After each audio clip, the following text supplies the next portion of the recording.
Notre motivation première était de pouvoir proposer davantage de produits bio et de qualité aux enfants de nos villes adhérentes, tout en pondérant justement le surcoût généré par l'achat de ces produits de qualité. Si dans la conception du programme européen, il n'y a pas la notion de simplicité, ça ne va pas fonctionner. Et donc un des enjeux de ce nouveau programme, c'est qu'il a été revu et sa mise en œuvre est beaucoup plus simple.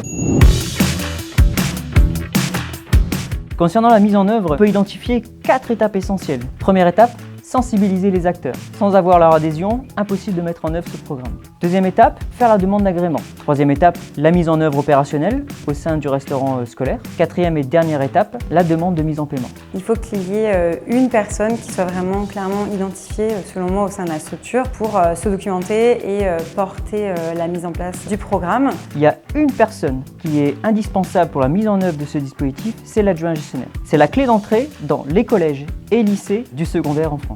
C'est lui qui va pouvoir aller chercher ses ressources en interne pour mettre en œuvre ce programme.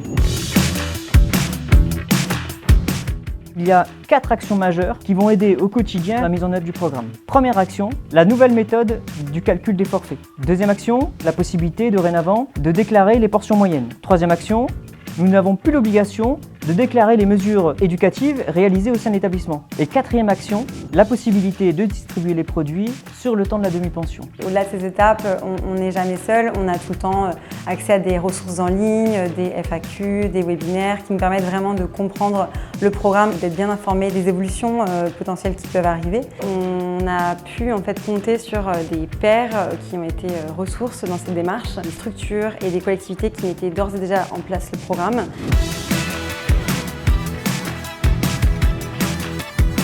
Aujourd'hui, les établissements scolaires sont confrontés à une hausse des tarifs, et notamment les denrées à forte valeur ajoutée, des denrées de qualité. Le programme permet, pour les produits SIQO, de les aider à acheter ce type de produit. Il finance la différence entre le produit conventionnel et le produit SIQO. Ça permet également de favoriser la découverte alimentaire pour les enfants et le public scolaire, de découvrir d'autres fruits, légumes et produits laitiers qui ne sont pas forcément l'habitude de consommer hors cadre scolaire. Et après, il y a également la valorisation de ce genre de produits auprès des parents via la communication et l'affichage sur les menus notamment. Au-delà de ces bénéfices, la mise en place du programme nous aide réellement dans l'atteinte des objectifs de la loi Egalim. Après un an de mise en place du programme au sein du CIRESCO, on est très content du résultat et on souhaite poursuivre l'aventure.